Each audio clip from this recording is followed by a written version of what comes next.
yo le voy a nombrar una serie de personas y usted me va a decir si las conoce o no las conoce. Marcelo Cinto Curtó, Alberto Sotomayor, Luis Firpo, Eduardo Ascheri, Jorge Vano, Roberto D'Ambrosi, Jorge Apa. ¿Conoce alguno de ellos? Solo de nombre por ser los acusados en la causa, nada más. Bien. ¿Tiene algún interés especial en el resultado de la causa? Que se haga justicia. Bien. ¿En esa búsqueda de la justicia hay alguna situación, alguna cuestión que le impida manifestarse con la verdad? No. Bien. Cuando llegó aportó los datos Sí. Le pido disculpas que le hicimos esperar un rato largo afuera con el calor que hace, pero bueno, la dinámica a veces es inmanejable. La secuencia de la audiencia en la que va a prestar declaración comienza con la fiscal que le va a hacer preguntas, usted hará el relato que tenga que hacer, luego continuarán las querellas, los defensores en su momento y nosotros alguna pregunta de carácter aclaratorio. Si se produjera alguna situación así de discusión entre las partes o no participa, que nosotros vamos a encaminar para que todo continúe el carril normal, ¿sí?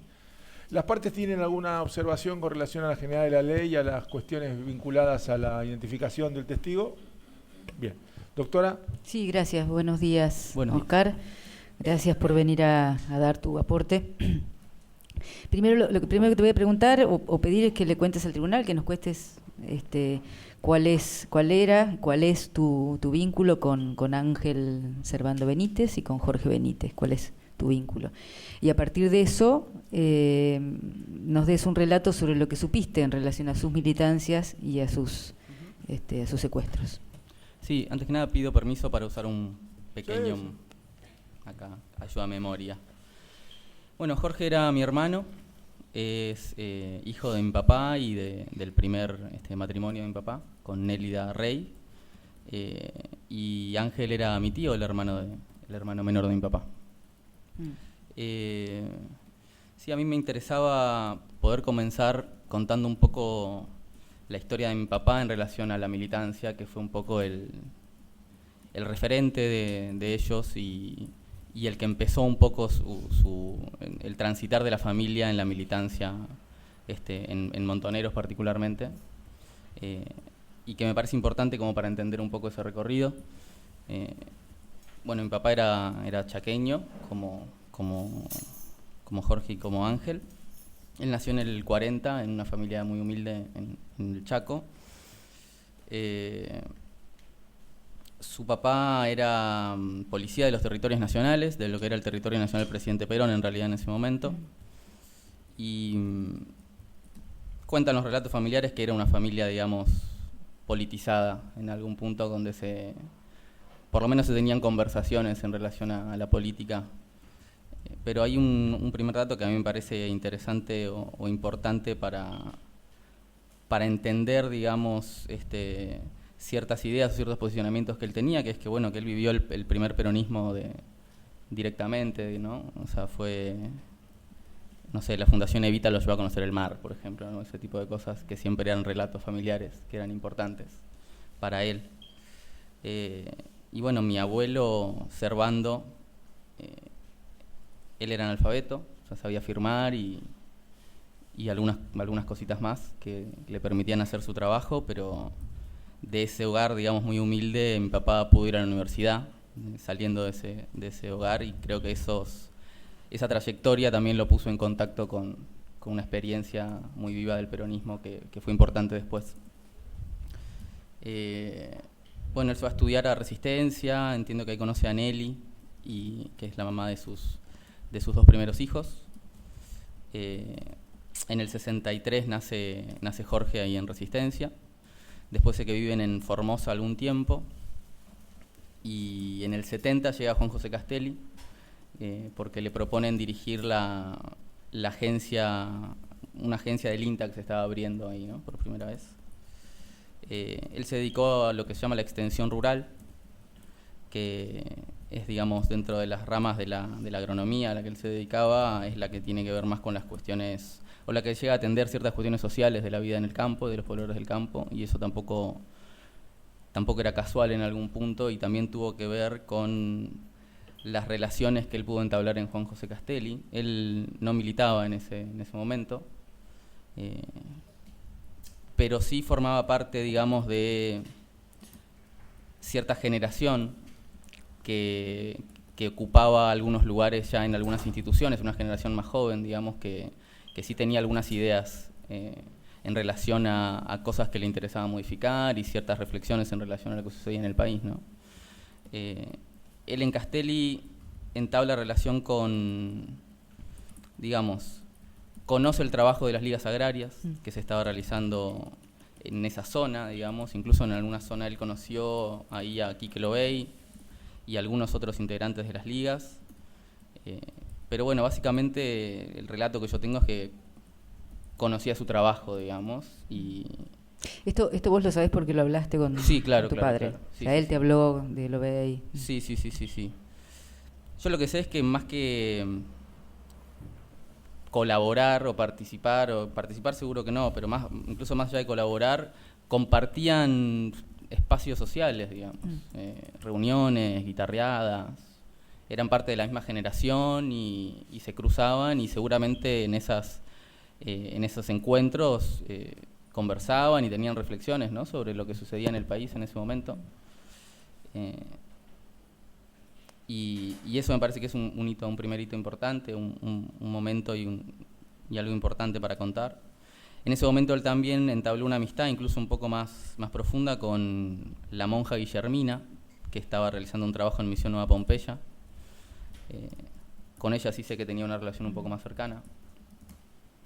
Y bueno, mi papá lo meten preso en el 75, en Castelli. Lo acusa. Una pregunta, ¿qué diferencia de edad tenía tu papá con tu tío? Si te acordás más o menos. Sí.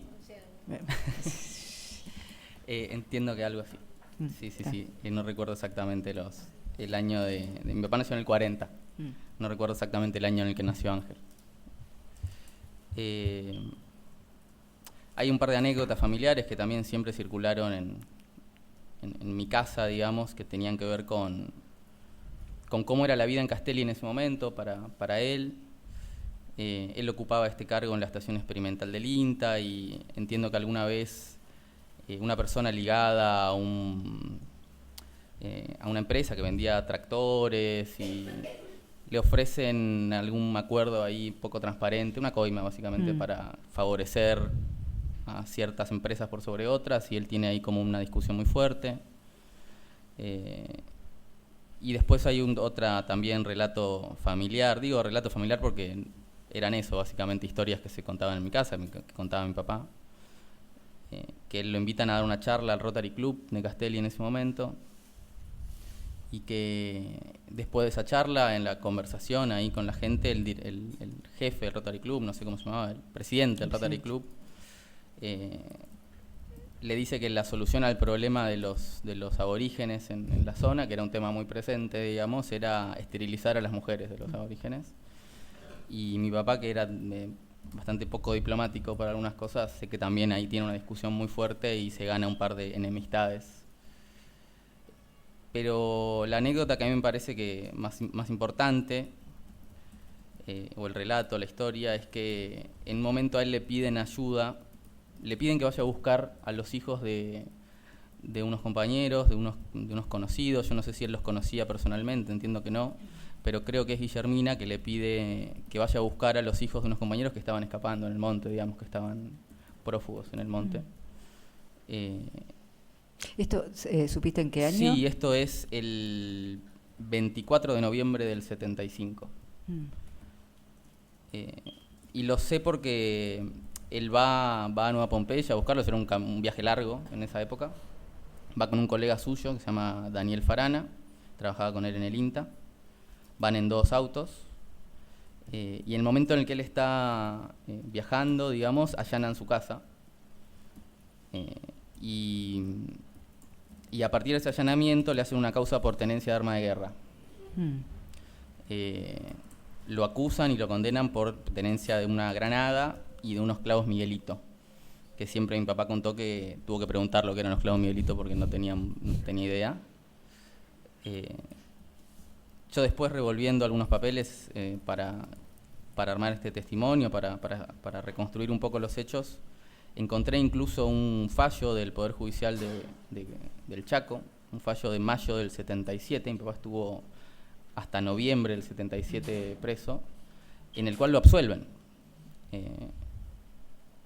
Y incluso el fallo dice que no se, o sea, dice muy, digamos, diplomáticamente, que no se cumplieron los requisitos para comprobar realmente que ese allanamiento había sido legítimo y que lo que se había encontrado era real y demás. Básicamente lo que dice el fallo, eufemísticamente, es que le plantaron la granada y los clavos Miguelito, que es lo que siempre supimos. ¿Se pudo saber quiénes eran los compañeros que estaban clandestinos o clandestinizándose en el monte? Yo nunca lo supe. Sé que él va en Misión Nueva Pompeya y en Misión Nueva Pompeya estaba Guillermina trabajando. Sé que es ella la que le pide que vaya a buscarlos, pero tampoco sé si mi papá lo sabía, la verdad. Sé que cuando están llegando, él los deja en el hospital de Castelli, que primero llega Daniel Farana, su compañero, y que lo confunden a Daniel Farana, o sea, creen que Daniel Farana era mi papá, porque él viajaba en la camioneta del INTA y mi papá en su auto particular, y detienen a Farana, que él está un par de meses preso en la alcaldía de Sáenz Peña, y después lo largan. Y bueno, y ahí inmediatamente detienen a mi papá. Mi papá estuvo en la alcaldía de Sáenz Peña algún tiempo y después en la U7, en Resistencia, donde él cuenta que lo llevan al pabellón de montoneros de la U7. Yo entiendo que separaban a los detenidos según su filiación política por estas relaciones, digamos, que él tenía, por estas amistades y demás que tenía. Lo meten en el pabellón de montoneros, y él siempre me contó que fue ahí donde conoció la militancia de cerca y donde él se hizo militante, ¿no? Donde él ¿recordás? ¿Te mencionó alguno de los montoneros que estaban ahí en la...? Sí, no muchos, no recuerdo muchos. Lamentablemente en su momento no tomé los registros que me hubiera gustado de las conversaciones, pero sí, algunos los tengo por acá. Uno que él recordaba siempre era alguien de apellido Kunkel, que entiendo que era el hermano del que fue diputado. Bueno, sé que estuvo con Tito Saliva también ahí, y hay una anécdota que él siempre contó, que es que él presenció la despedida de Néstor Carlos Salas, que estaba preso con él también, que fue uno de los fusilados de Margarita Belén. Entiendo que eso fue el 12 de diciembre del 76, y él siempre habló mucho de un discurso que dio Salas y que a él le caló muy profundo, digamos. Y eso, más la solidaridad y la contención y la amistad que pudo ahí entablar con sus compañeros de pabellón, lo llevaron a militar en Montoneros.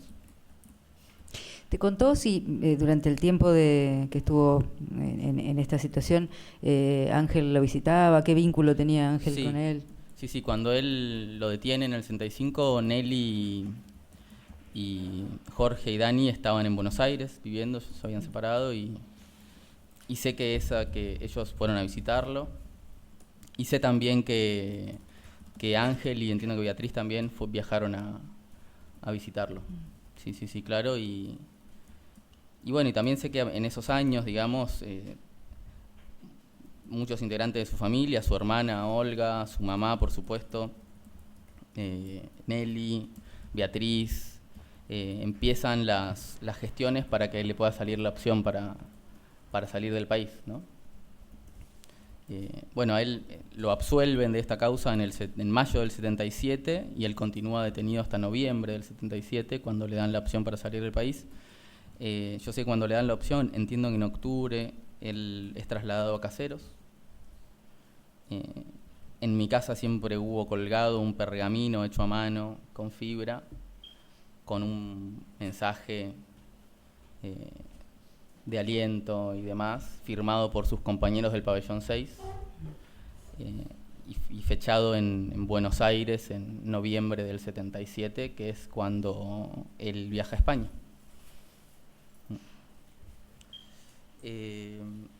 También contó siempre que fue en ese momento que él sufrió por primera vez, digamos, de manera intensa, fuerte, maltratos y golpes por parte de la gente que lo trasladaba a Buenos Aires, digamos. La pasó muy mal en ese viaje, básicamente.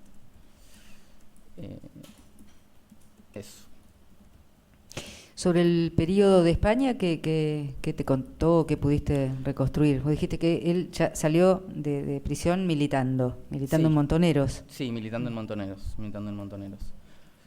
Bueno, sé que él llega allá, digo, en principio sé que viaja sin un enganche claro, digamos, pero sí viaja para encontrarse con compañeros de Montoneros. Digo, sé que viaja sin un enganche claro, por lo menos eso es la historia que siempre reconstruí, porque sé que siempre contó que llegó al aeropuerto con un portafolios que le dio su familia, que lo fue a despedir a Ezeiza, una despedida que también él siempre recordó muy emotivamente. Estaba incomunicado, ya dejaron pasar a saludarlo solo algunos familiares, y le dieron un portafolios que tenía algunos pocos papeles, algo de dinero y una tarjeta de la Cruz Roja de Madrid. Él siempre cuenta que llegó al aeropuerto, tomó un taxi al centro y volvió a abrir su portafolios y a releer algunas cartas que tenía ahí, y dio con esta tarjeta y fue a la Cruz Roja y estuvo algún pequeño tiempo ahí en la Cruz Roja hasta que lo van a buscar, digamos, y ya empieza una relación con los compañeros que estaban ahí en España. Él siempre nombró muchos compañeros, no tengo claro con quién se encontró por primera vez en ese momento, pero él siempre contó que Gonzalo Chávez es una de las personas que lo recibió en España y lo ayudó un poco a integrarse, a contarle, a acomodarse y demás. Sé que en España también estuvo con Dito Saliva, que se volvió a encontrar ahí, estuvo con Quique Lobey, a quien conocía del Chaco, pero que tuvo como una relación más profunda en España. La gente de las ligas que había ido para allá, Remo, Bénica, Hermina, y esos son los compañeros que puedo recordar específicamente. Sé que en España él tuvo distintos trabajos. Sé que trabajó trabajó en una colonia de vacaciones o algo similar, digamos, como que tenía laburos ahí, y también sé por relatos de la familia y de él mismo que a veces estaban bastante cortos de guita también en España, que no fue una situación fácil en un principio. Sé también que él, su trabajo, su labor dentro de Montoneros en ese momento tenía que ver con... Bueno, él vivía en un departamento que era de la organización, que le daba la organización, y que su trabajo tenía que ver con recibir llamados telefónicos de Buenos Aires, y funcionaba como un pie telefónico, ese era el término que él usaba. Sé también que tenía una responsable en España, nunca supe quién era, él nunca me lo dijo, no sé si él lo sabía, pero sí sé que era una chica bastante más joven que él. Digamos, mi papá ya... ¿Qué tenía tu papá ahí? Y mi papá nació en el 40 y esto fue en el 77, 40, tenía 30 y pico años, ¿no? Sí. Y más allá de... ¿Él no sabía quién era o no recordó algún apodo? No. ¿Y supo si esa compañera en alguna oportunidad está desaparecida o vive? La verdad que no lo sé. No lo sé. No lo sé. Solo siempre contaba que que en su momento incluso le chocó bastante, que era una jovencita mucho más joven que él y que iba una vez por semana al departamento y le hacía hacer ejercicio y le pedía informes y cosas de esas. Era su superior. ¿Y dentro de qué sector de Montoneros estaba? ¿A qué sector pertenecía? ¿Tenés idea? No lo sé, la verdad. No lo sé específicamente. Sé que recibía algunas visitas también en ese departamento, que cada tanto caía alguien a quedarse algunos días y se iba. Compañeros compañeros que venían de la Argentina o... Sí, de hecho sé por un relato de una carta, no sé si habrá parado en ese departamento específicamente, pero que recibió incluso visitas de amigos de él de Argentina, su amigo toda la vida, que era Eugenio Infel, sé que lo fue a visitar. Y entiendo que también iban a ese departamento específicamente compañeros de la organización. Con respecto a la ida de Jorge a España, bueno, Jorge, Nelly, pero puntualmente sí. En el caso de Jorge, ¿qué te contó? Bueno, él mantiene comunicación con sus hermanos, con Ángel y con Olga, seguro, y con su mamá y con sus hijos, ¿no? Y sé que las comunicaciones eran vía carta y vía estos cassettes, ¿no?, que se mandaban, estos audiocassettes. Bueno, mi hermano Jorge estaba en ese momento estudiando, en realidad se fue en el 78, a principios del 78, a estudiar a una escuela agrotécnica en Misiones. Y por una grabación en particular de esa época, sé que él se escribía con Jorge, incluso específicamente en esos meses, digamos. Y él, bueno, hablando de la posibilidad de que la familia pueda reunirse en España, ¿no?, de que puedan viajar Nelly, Dani y Jorge para España, y que sé que fue algo que fue una decisión, digamos, difícil y conversada, muy conversada, ¿no? Bueno, de hecho tengo un fragmento de un audio de uno de esos cassettes que quería reproducir, si es posible. Son unos pocos minutos. ¿Puede ser? Si el tribunal lo autoriza, sí. Nada, me parece importante. Jorge tenía 15 años en ese momento y... ¿El audio es de Jorge o es de tu papá? El audio es de Jorge. Es un cassette que le graban Jorge y Dani y Nelly en julio del 78, ya estando en Buenos Aires ellos. Y entiendo que ya con la decisión tomada de viajar a España, cosa que concretan sobre el final de ese año. Y nada, quisiera que lo escuchemos unos minutos. Lo voy a acercar al micrófono. Por ahí fue, a lo lejos todavía estaba escuchando la radio, estaba escuchando a mamá. Ahora por fin las cosas más o menos nos están saliendo bien, que estoy contento. Estoy contento con vos. Porque yo estoy orgulloso de tener un viejo como vos. Y por ejemplo, acá, en Misiones, mis compañeros inclusive te querían saber cómo andaba vos allá. Son todos macanudos, pero yo estaba en trance, le digo, yo nomás estaba pensando, la escuela me gustaba así, pero estuve pensando mucho tiempo en todo, en vos, en mamá, en el Dani, y yo me di cuenta que tenía que hacer algo, no solo por mí, principalmente porque si no, no sos nada, pero también por ustedes, porque allá uno cuando está lejos, en realidad uno aprende a valorar bien a la familia, aprende a valorar todo, y eso es bueno también. Muchos cuentan, dice que cuando uno se va a la escuela extraña, no sé si te habrá pasado a vos, pero acá se tiene compañeros que por ahí son irrepasables porque somos hermanos, todos somos hermanos. Y eso es lindo. Es muy lindo tener muchos hermanos, inclusive de todas las razas. A mí, a veces cuando discuto también me suelen llamar indio. Pero a otro cuando le dicen indio ahí es como un insulto. En cambio yo no. Yo siempre me pongo ancho y le digo indio, y qué orgulloso le digo de ser indio.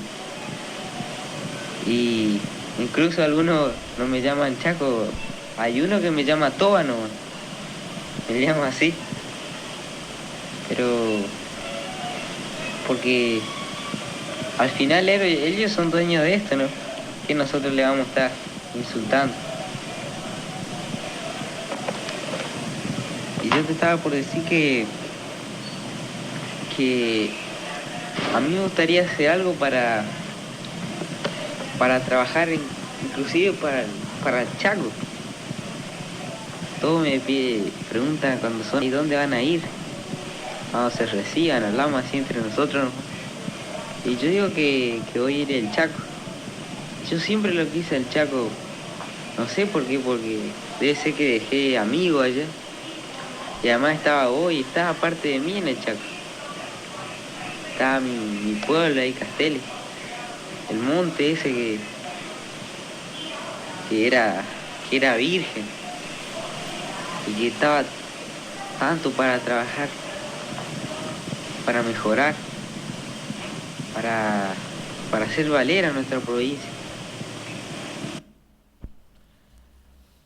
Nada, en realidad me interesaba poder reproducir esto porque habla de la personalidad, digamos, que él tenía, incluso antes de tener un contacto con la militancia propiamente dicha, que se iba a tener en España, ¿no? Ya había algunas reflexiones y algunos valores, una perspectiva política incluso que creo que se ve en sus palabras y una manera también de, no sé si decir cierta madurez, pero sí, puede ser que sí, claro. Ahí tenía 15 años. Tenía 15 años, sí. Y me llamó mucho la atención, además de esto que hice sobre los pueblos originarios y demás, esta cosa de hacer algo por el Chaco, ¿no? Y como habla de un trabajo ahí que es un trabajo político, ¿no? Eso. Después de eso él se va a España. Uh-huh. Sí, sí, entiendo que a finales del 78 viajan a España, sí. Y se encuentran con mi viejo. Y sé que ahí es donde él empieza así a relacionarse con alguna gente de la organización y empieza a militar. ¿Supiste dónde? ¿Con quiénes? Bueno, sí, no demasiado, pero un poco conversando con algunos compañeros y demás, sé que algunas de las personas con las que hizo algunos cursos y demás eran Eduardo Arrospe y Nené Beltrán, Maggie, digo nombres porque son relatos que no eran demasiado específicos, pero sé que también comparte tiempo con Julia Peiré, con Lita y Pascual. ¿Con Lita y Pascual? Lita y Pascual. ¿Supiste quién es? No. Sé que también comparten un tiempo con Toti, que sé que era Mariana Bonjiroli. Que uno de sus instructores fue alguien de nombre Chilo, de apellido Ramos. Sé que también estuvo con alguien de apodo Orly y con que otro de sus instructores ¿Orly? fue Orly. Ajá. Orly. Y que otro de sus instructores fue el chino, que entiendo después leyendo algunos documentos desclasificados que es García Ferré. Todo eso te lo cuenta tu papá. Eso lo supo tu papá. En realidad no es tan sencillo como eso. Sí, mi papá contaba muchas cosas y yo fui rescatando algunas cosas de la memoria y después en el trabajo de reconstrucción que hemos hecho los familiares he podido ir teniendo otras conversaciones y he podido ir como atando datitos, ¿no? Cosas que uno se acuerda y he podido ir anotando. ¿No querés comentar con quién, si te acordás, con quién fuiste hablando y qué era lo que te iba diciendo? Si con alguno de estos compañeros que compartió, bueno, tengo presente que muchos están desaparecidos, pero en otras situaciones pudiste hablar y te contaron algo puntual. Sí, en muchos casos es con compañeros, hijos también, no directamente con los protagonistas, digo, con Virginia Croato, con Florencia, Tajes, con Gustavo Molfino, con María Sol Benítez, con mi prima, que también hizo su trabajo de investigación y de reconstrucción, con mi prima Luz, que también hizo un trabajo importante de reconstrucción de los hechos. Conversando con ellos he ido recuperando algunos de esos datos, ¿no? Sí, con ellos básicamente. Y después muchos datos que me han quedado más grabados, más de esta etapa, que era una etapa por ahí de la que mi papá habló menos, de leer los documentos de inteligencia con los que hemos podido trabajar y demás, y ahí también recuperar algunos datos puntuales, ¿no? Que, digo esto, yo tenía el nombre Chino, y después leer en el documento que Chino era García Ferré, por ejemplo, y eso también. ¿Vos el dato de Chino lo tenías antes de haber leído esos informes? Sí, como un comentario, como una anécdota, básicamente. ¿Recordás o pudiste reconstruir de qué manera, bueno, su nombre era Jorge, pero ¿sabés si se llamaba de otra forma? Sí. El que siempre tuvimos como más presente era Jalil, su alias, digamos, y después había otros dos alias que mi papá sospechaba que había usado en algún momento, cosa que pudimos comprobar después, que eran Raúl y Horacio, de Jorge puntualmente, ¿no? Sí. De Ángel también siempre supimos que su alias había sido Fermín, y mi papá usaba el alias Osvaldo. Es el que supo. Con respecto a Ángel, ¿cómo fue el acercamiento a la militancia? Me queda claro qué fue lo que pasó con Jorge y qué supiste sobre Ángel y su militancia allá. Bueno, sobre Ángel, sé que fue bastante similar. El acercamiento a Ángel viaja en mayo del 79, si no me equivoco, a Madrid. Un poco también como con Jorge, si bien tenía estas reflexiones y venían teniendo como conversaciones con mi papá, Ángel viaja a encontrarse con su hermano, digamos, a hacer una reunión familiar, a encontrarse con él porque necesitaba estar con él. Y sé que es en ese mismo proceso en el que empiezan a tener conversaciones con amigos, con compañeros, a participar de reuniones. Esto lo sé porque me lo ha contado más que nada Nelly, que compartió esos años, pero eso, el relato que tengo es que empezó a compartir ciertos espacios y ciertas reuniones en las cuales empezó a militar, digamos, que lo llevaron a la militancia, pero desconozco los pormenores, digamos, de ese proceso.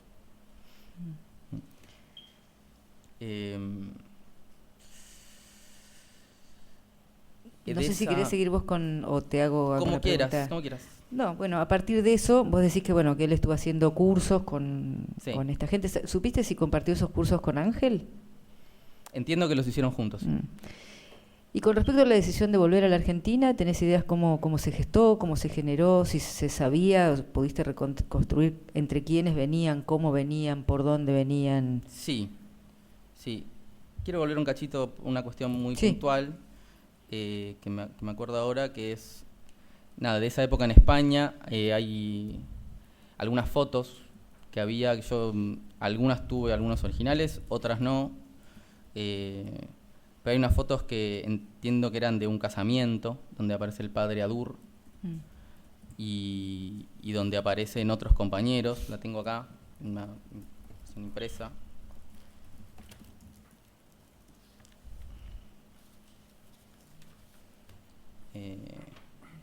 Que acá aparece Jorge, aparece Ángel, aparece Verónica Cavilla también, que entiendo que después conformó este grupo de 15 personas con los que compartieron, digamos, la avenida del país.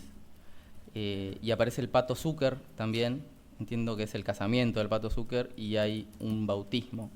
No conozco exactamente a todos los que aparecen en las fotos, pero al padre Adur, a Ángel, al Pato Zucker y a Verónica sí los puedo reconocer. Hasta la quiero ver, pero me parece que es la documentación que en su momento dejó Ana Ábalos, que entiendo me parece que... También de esa época en España, sé que mi papá entró algunas veces al país. Tampoco... ¿En qué tiempo? Sí, de la que yo sé con seguridad, con certeza en qué tiempo, es una que fue en otoño del 79, ese es el relato que tengo. ¿El relato de quién? ¿De tu papá? De Beatriz López. Ella me contó que se encontró con él. O sea, yo siempre supe que mi papá había entrado al país en algún momento. Perdón, ¿en el contexto de la militancia en Montoneros o Y él entró clandestino al país, con un documento falso, entiendo, porque él figuraba en una lista de delincuentes subversivos con prohibición de entrada al país. Así que desconozco por completo qué tarea concreta él entró a hacer. Él lo que él siempre me contó fue lo siguiente, que él había entrado algunas veces al país, que una de las veces había entrado con una virgen, con un grabado de una virgen, una artesanía de cuero, y que eso tenía un embute, y que ahí había traído algunos documentos y algo de dinero. Lo vi eso incluso, era algo pequeño, pero no sé de esa tarea puntual que vino a hacer. ¿A dónde fue? Sé. Si fue Sé que entró por Mendoza por lo menos una de las veces. Él siempre contó una anécdota, que es que ya llevaba algún tiempo fuera del país, que tenía que entrar y ser, digamos, cauteloso, no llamar la atención, y que pidió en un kiosco un paquete de colorados cortos sin filtro, y que el kiosquero le dijo que esos cigarrillos no se hacían hacía años, y que se persiguió un poco ahí. Pero digamos, los relatos que tengo en su mayoría son anécdotas de ese tipo, ¿no? Después, con el tiempo, en el marco de esta causa, conversando con compañeros, tratando de reconstruir los hechos, me voy encontrando con otros datos, hablando con Beatriz. Ella me cuenta que se reunió con él. Ella recuerda que era en otoño del 79, tengo algún otro relato de mi tía que dice que fue más bien en noviembre del 79, pero lo que sé es que se encontró con Beatriz, por relato de ella, en el bar británico del Parque Lezama, y que le dijo que estaba parando en el hotel Los Dos Chinos de Constitución. Tengo otros relatos de que entró algunas otras veces. También, digo, son relatos poco puntuales y con poco data certera, pero entiendo que en mayo del 79 entró también. Y que se vio con mi abuela también, con su mamá, con Olga Rita Cañete.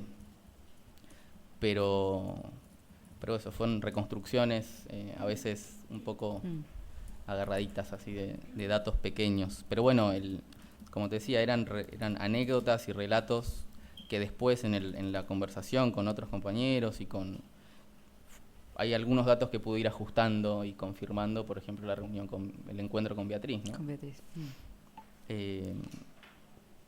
Eso.